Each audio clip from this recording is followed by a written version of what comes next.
Morning বন্ধুরা, welcome back to my channel Rinki's lifestyle. তো তোমরা সবাই কেমন আছো? আশা করি ভালো আছো। আমিও ভালো আছি। তো এখন বাজে সকাল 10টা থেকে আমার ব্লগটা স্টার্ট করছি। তো দেখো, বোন আর মেয়ে এই ঘরটায় শুয়েছিল। বাবা মা বাড়ি নেই, বাবা মা একটু ঝাড়খণ্ডে দেহঘরে গেছে তোমাদের দাদা ভাইয়ের নামে একটু পুজো দিতে। এবার যাই হোক, কালকে বিকেলে গেছে আর আমি আজকের থেকে ব্লগটা স্টার্ট করছি। তো ভাই বোনকে আর মেয়েকে বললাম এখানে শুতে, আর আজকে তোমাদেরকে আমাদের আমার মাদের বাড়িটা পুরোটাই দেখাবো, ওদের কেমন কি আছে, যেটা আমাদের সেটাই আমি নর্মালি দেখাতে চাই। আর তার আগে চলো তোমাদের দাদা ভাইয়ের সাথে কথা বলে নিই। ওর শরীরটা সত্যি বলতে একদমই ভালো নেই। কালকে রাতে তো একটুও ঘুমায়নি। দেখো, এই যে তোমাদের দাদা ভাই, শরীরটা কেমন আছে?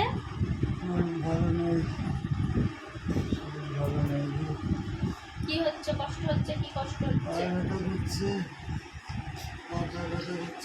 তোমরা কি বলতে পারবে বন্ধুরা, কেউ পায়ে এত কেন ব্যথা করছে? এখান থেকে এই যে তোমাদের দাদা ভাই দেখো, এই যে এই পায়ের এখান থেকে পায়ের পাতা অবধি কেন এত ব্যথা আমরা বুঝতে পারছি না। মানে যত ডাক্তার দেখিয়েছি সবাই বলছে যে পায়ে ব্যথা আসার তো কোনো কারণ নেই, যেহেতু তোমাদের দাদা ভাইয়ের পুরো বডিতে সেন্স নেই। এখান থেকে এই অবধি পায়ের পাতা অবধি কোনো সেন্স নেই, কারণ সে তোমার ইউরিন বলো বা পটি বলো এগুলো কিছুই বলতেও পারে না, বুঝতেও পারে না। তো তার সেন্স নেই বলেই তো সে বুঝতে পারে না। এবার এত ব্যথা হওয়ার কারণ কি আমি বুঝতে পারছি না। দামি দামি ওষুধ দিচ্ছি, তারপর কোনো কাজ হচ্ছে না, ঘুম তো হয় না রাতে।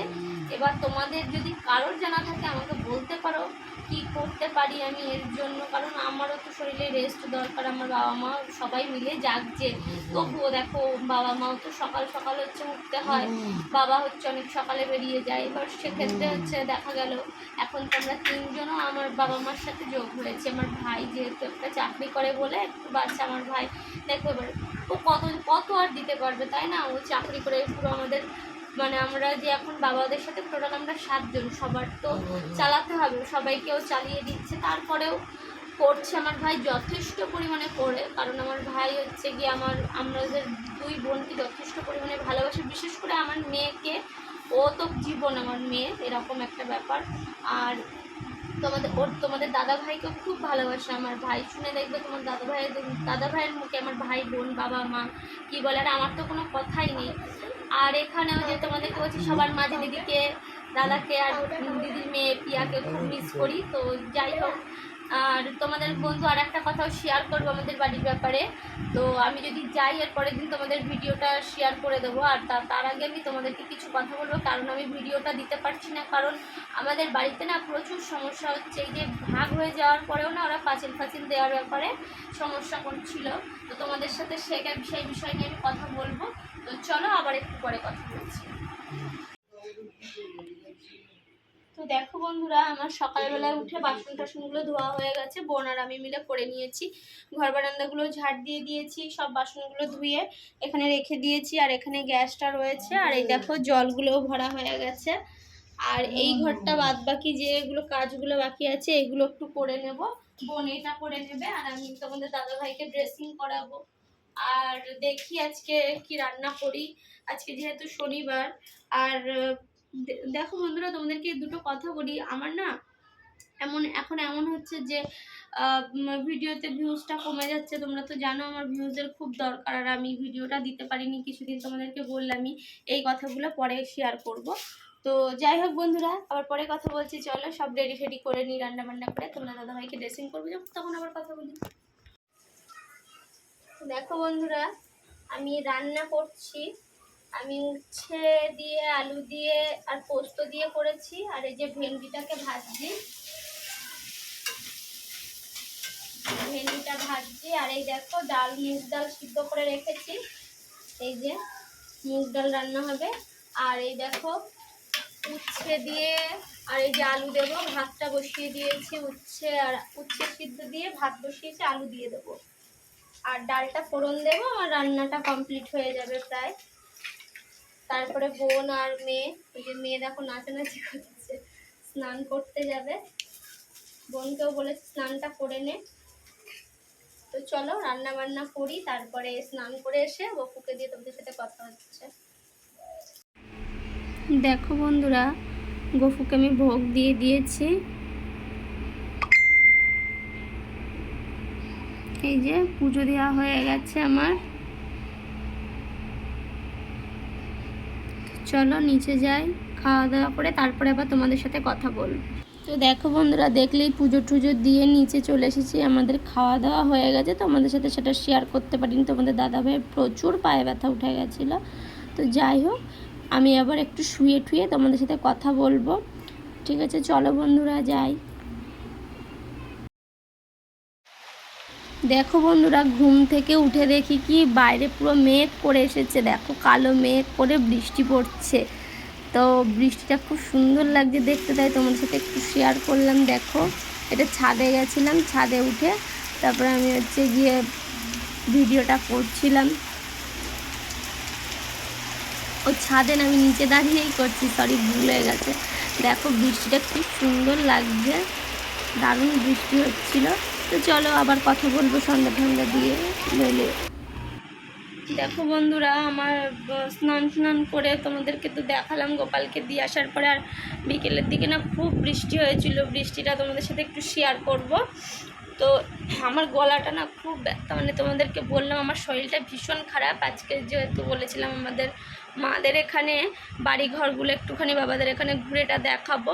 দেখো বন্ধুরা, আমার বাবা প্লাস্টার কিছুই করতে পারিনি, তোমরা দেখতে পাচ্ছ। প্লাস্টার আমার বাবা কিছুই করতে পারিনি। একটু ঘরগুলো ছোট, কিন্তু বাবা 4টে ঘর করেছে খুব কষ্ট করে। আমার বাবা গিয়ে এই অবধি এসে, আমার বাবার তো ব্যাক সাপোর্টে কেউ ছিল না। তোমাদের দাদাই বলতে পারবে, তোমাদের দাদা ভাই ভালো করে জানে আমার বাবার ব্যাক সাপোর্টে কেউ ছিল না, শুধু বাবা তার সাথে আমার মা, দুজনে খুব পরিশ্রম করে জায়গাটা আজকে এইখানে। আর এখন ভাই সংসারের দায়িত্বটা নিয়েছে, বাজার ঘাটের দায়িত্বটা ভাই পালন করে। হ্যাঁ, কখনো না কখনো এই বাড়িঘরটা সুন্দর হবে অবশ্যই। আর তোমরা তো জানো যে আমরাও এসে উঠেছি তার মধ্যে। আমার বাবা মার কাছে, দেখো বাবা মার কাছে সন্তানদের কখনো তারা ফেলে দিতে পারে না। যতই বাবা মা গিয়ে, বাবা মা যদি অরিজিনাল প্রকৃতপক্ষে বাবা মা হয়, সন্তানের অসুস্থতায় সন্তানের পাশে থাকে। আর দেখো আমার মেয়ে, কিছু বলো বাবা, তোমার এখানে কোনো সমস্যা হচ্ছে? আর তোমার বাবার শরীরটা কেমন লাগে? জোরে বলো, শুনতে পা ব্যথা করে। আর কি হয় বাবার পায়ে? সারাদিন কি করে, সারা রাত কি করে? চিল্লায় বাবা। আর তোমাদেরকে কি বলবো বন্ধুরা, আমাদের বাড়ির সামনে তোমাদেরকে বলেছিলাম যে লঙ্কা, তারপরে লেবু, না লঙ্কা আর সর্ষে, তারপরে তোমার নুন, এই সব দিয়ে না আমাদের ঘরের সামনে ফেলে রেখে যায়। আর আমাদের ওই বাড়িতে ওরা পাঁচিল দিয়ে দিচ্ছে। তো যাই হোক, আমাদের মানে আমাদের জায়গার ভেতরে 5 ফুট ভিতরে, আমাদের জায়গার 5 ফুট ভিতর দিয়ে পাঁচিল দিচ্ছিল। তো আমাদের পাড়ায় যে আমাদের দাদা রয়েছে, দাদা খুব হেল্প আমাদের করেছে, অনেকটা হেল্প করেছে। এখনও পর্যন্ত দাদারা ফোন করে আমার কাছ থেকে খোঁজ নেয়। দাদা, ওই দিদি, তারপরে আমার তো দিদি রয়েছে, এই দিদিরা দিদিরা তো খোঁজ নেবেই, কিন্তু ওই দাদা দিদি সবসময় আমি গেলে এমনকি আমাকে ফোন করে খোঁজ নেয়, কেমন আছো বৌমা, ও কেমন আছে। তাদের সাথেও তারা ঝগড়া করে, ওর বাবা মারা তো জানো না। তো আমি ওইসব বলতে চাই না। দাদা আজকে আমাকে ফোনটা করে বলছিল। তো দাদা আমাকে এতটা পরিমাণে ভালোবাসে, আমার মেয়েকে, আমাকে, তোমাদের দাদা ভাইকে খুব ভালোবাসে। তারা খুব কষ্ট পায়, তারা মেনে নিতে পারে না।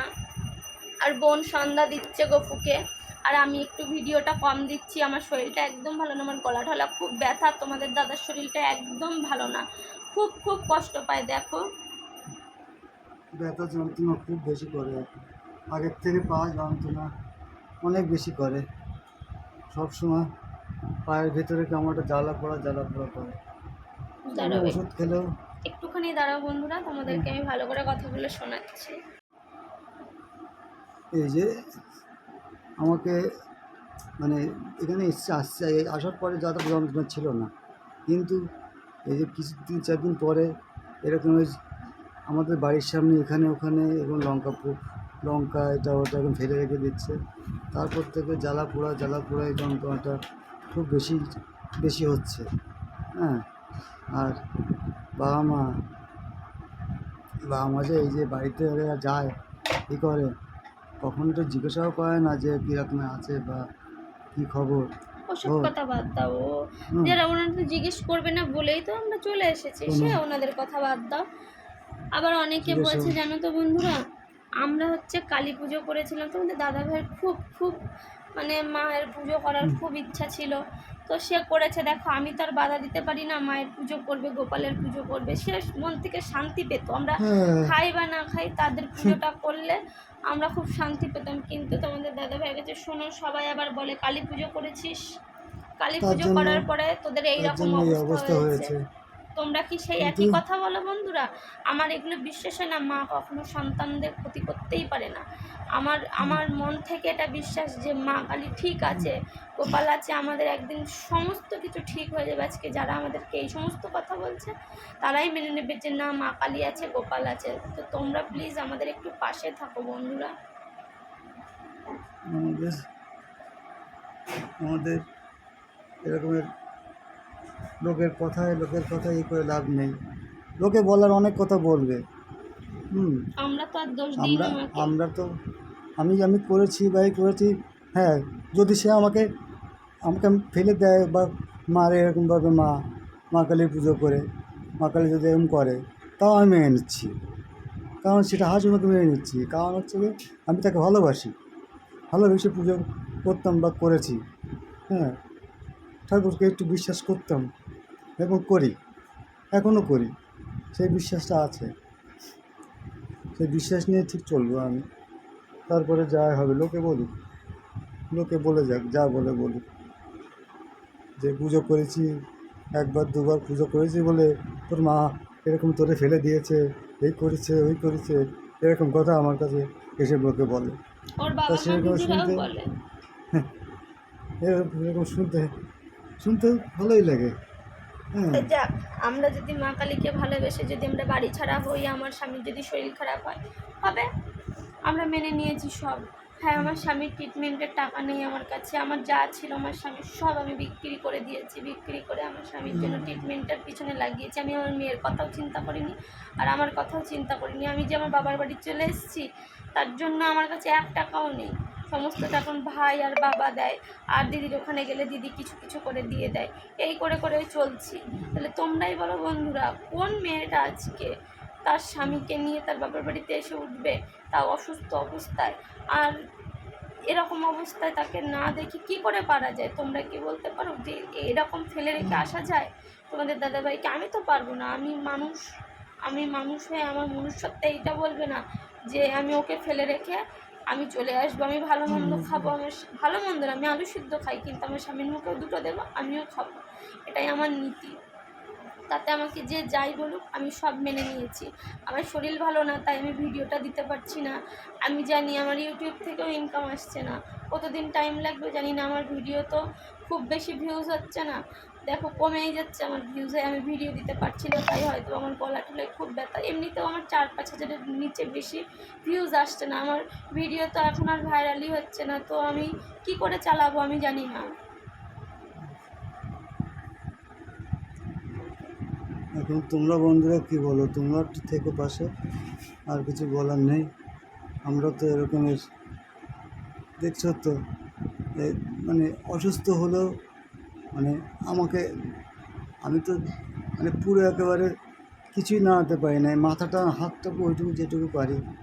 হ্যাঁ, তা আমার পাশে সবসময় থাকতে হয়। এখন ওরও শরীর খারাপ এরকম নিয়ে নিজেও তো পাচ্ছে না। তারপরে মেয়েকে নিয়ে আবার এখান থেকে স্কুল ছিল, পরীক্ষা ছিল, এ ছিল, এর মধ্যে থেকে অনেক দৌড়াদৌড়ি গেছে। গোপালকে শুয়ে দিয়েছে। হ্যাঁ, অনেক দৌড়াদৌড়ি গেছে। যা হোক, ভগবানের প্রসাদ বোন পুজো দিয়ে নিয়ে এসেছে। তো যাই হোক বন্ধুরা, দেখো আমি অনেক বক বক করি সেটা আমি জানি, কিন্তু এই ছোট বাচ্চাটার মুখের দিকে তাকিয়ে, আসলে এই ছোট বাচ্চাটার মুখের দিকে তাকিয়ে আর তোমাদের দাদা ভাইয়ের অসুস্থতার কথা ভেবে প্লিজ প্লিজ তোমরা সবাই একটু বেশি বেশি করে শেয়ার করো না। শেয়ার করলে কী বা হবে বলো? তোমরা তো জানো, বেশি বেশি করে শেয়ার করো যাতে আমাদের ভিডিওটা ভাইরাল হয়, আমি এখান থেকে কিছু ইনকাম করতে পারি। আমার খুব দরকার, তোমরা জানো, অবশ্যই জানো। তো যাই হোক বন্ধুরা, তোমাদের ভিডিওটি যদি ভালো লেগে থাকে লাইক কমেন্ট শেয়ার আর সাবস্ক্রাইব করতে ভুলো না। আর আমাদের পাশে থাকো এইভাবে, যাতে আমাদের একটু সহায় হয়। ভগবান মা কালী যেন আমাদের প্রতি সহায় হয়, আর আমরা যেন অবশ্যই আমাদের জায়গা আমাদের ফিরে পাই। আমরা এটাই বলার ছিল। আবার পরবর্তী ব্লগে তোমার সাথে দেখা হচ্ছে।